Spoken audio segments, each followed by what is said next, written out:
ಒಬ್ಬಳು ಹೇಳೋದಲ್ಲ, ಇಡೀ ಎಲ್ಲ ಹೆಣ್ಮಕ್ಳು ಕೂಡ ಫಸ್ಟ್ ಹೆಸರು ತೊಗೊಳೋದೇ ರಾಜಣ್ಣ ಸರ್ನ. ಯಾಕೆ ಯಾವುದೇ ಹೆಣ್ಮಕ್ಳಾಗಲಿ ಅವ್ರು ಓಟ್ ಹಾಕಲಿ, ಓಟ್ ಹಾಕದೇ ಇರಲಿ, ಸೋಲ್ಲಿ ಗೆಲ್ಲಿ, ಯಾರದೇ ಕಷ್ಟ ಅಂದರೂ ಫಸ್ಟ್ ಕರೆದು ಅವ್ರ ಕುಂದುಕೊರತೆಗಳನ್ನ ವಿಚಾರಿಸೋದು ಏಕೈಕ ವ್ಯಕ್ತಿ ಅಂದರೆ ರಾಜಣ್ಣ ಸರ್. ಅದನ್ನು ನಾನು ಹೆಮ್ಮೆಯಿಂದ ಹೇಳ್ಕೊಳ್ತೀನಿ. ಅವರು ಎಲೆಕ್ಷನ್ ನಿಮ್ಮ ಸಮಸ್ಯೆಗಳಿಗೆ ಸ್ಪಂದಿಸ್ತಾರೆ 100% ಸರ್. ಎಷ್ಟೊತ್ತಿಗೆ ಯಾವುದೇ ಹೆಣ್ಮಕ್ಳು ಫೋನ್ ಮಾಡಿದರೂ ಕೂಡ ಅದೇನು ಕಷ್ಟ ಅಂತಂದು ಹೆಲ್ಪ್ ಮಾಡ್ತಾರೆ. ಇನ್ನೊಂದು ಎಲೆಕ್ಷನ್ ಹಿಂದೆ ಮುಂದೆ ಹೆಲ್ಪ್ ಮಾಡಲ್ಲ ಇವರು. ಅವರು ಸೋಲ್ಲಿ ಗೆಲ್ಲಿ ಪ್ರತಿದಿನ ಅವ್ರು ಯಾವುದೇ ಅಡ್ವೊಕೇಟ್ಸ್ ಆಗಲಿ, ಅವರು ಅಡ್ವೊಕೇಟ್ಸೇ ನನ್ನ ಫ್ಯಾಮಿಲಿ ಅಂದ್ಕೊಂಡಿದ್ದಾರೆ.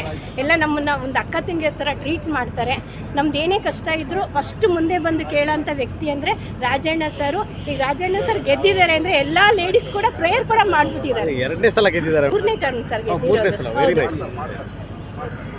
2ನೇ ಸಾರಿ ಗೆದ್ದಿರೋದು. ನಿಜ ಎಲ್ಲ ಹೆಣ್ಮಕ್ಳು ಕೇಳ್ತಾ ಇರೋದೇನು ರಾಜಣ್ಣ ಸರ್ ಬಗ್ಗೆ ನಾವು ಪ್ರೇಯರ್ ಕೂಡ ಮಾಡ್ತಾ ಇದ್ದೀವಿ. ಸರ್ ಬರಬೇಕು, ಅವ್ರು ಸರ್ ಗೆದ್ದರೆ ನಾವು ಗೆದ್ದಂಗೆ ಅಂತ ಎಲ್ಲರೂ ಸಂತೋಷ ಪಡ್ತಾ ಇದ್ದೀವಿ ಸರ್. ಅದಕ್ಕೆ ರಾಜಣ್ಣ ಸರ್ ನಮ್ಮೆಲ್ಲರಿಗೂ ತೋರಿಸಿರೋ ಒಂದು ಸಪೋರ್ಟು. ಅದಕ್ಕೆ ಸರ್ ಇನ್ನೂ ಬರಬೇಕು ಅಂತಲೇ ಮನಸ್ಪೂರ್ವಕವಾಗಿ ನಾವು ಎಲ್ಲರೂ ಖುಷಿ ಪಡ್ತಾ ಇದ್ದೀವಿ. ಲಕ್ಷ್ಮೀ ದೇವಿ ಅಂತ. ಎಲೆಕ್ಷನಲ್ಲೂ ನಾವು ಅವ್ರ ಜೊತೆಗೆ ಸಹಾಯಕ್ಕೆ ಅಂತ ಇದ್ವಿ. ಆದರೆ ಇವತ್ತು ನಾವೇ ಗೆದ್ದಿರೋ ಅಷ್ಟು ಖುಷಿ ನಮಗಾಗಿದೆ.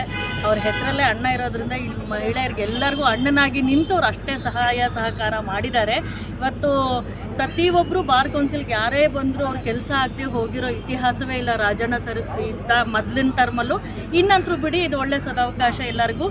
ಎಸ್ಪೆಷಲಿ ಈಗೇನು ಎನ್ರೋಲ್ಮೆಂಟಿಗೆ ಅಂತ ಹೊಸಬ್ರು ಬರ್ತಾ ಇದ್ದಾರಲ್ಲ ಅಡ್ವೊಕೇಟ್ಸು, ಅವರಿಗಂತರೂ it's a very golden opportunity ಅಂತಲೇ ನಾನು ಹೇಳೋಕ್ಕೆ ಇಷ್ಟಪಡ್ತೀನಿ. ಯಾಕೆಂದರೆ ಸರ್ ಅಷ್ಟೇ ಚೆನ್ನಾಗಿ ಗೈಡ್ ಮಾಡ್ತಾರೆ, ಎನ್ರೋಲ್ಮೆಂಟ್ ಮಾಡಿಸಿ ಕೊಡ್ತಾರೆ. ಸೊ ಎಲ್ಲರೂ ನಿಮ್ಮ ಬದುಕನ್ನ ಸರ್ ಮಾಡಿಸ್ಕೊಟ್ಟಿದಂತಲ್ಲಿ ಚೆನ್ನಾಗಿ ನಿಮ್ಮ ಬದುಕನ್ನ ಕಟ್ಕೊಳ್ಳಿ, ಅವ್ರ ಸಹಾಯವನ್ನು ಪಡ್ಕೊಳ್ಳಿ ಅಂತ ನಾನು ಹೇಳೋಕ್ಕೆ ಇಷ್ಟಪಡ್ತೀನಿ. ನನ್ನ ಹೆಸರು ಗೌರಿ.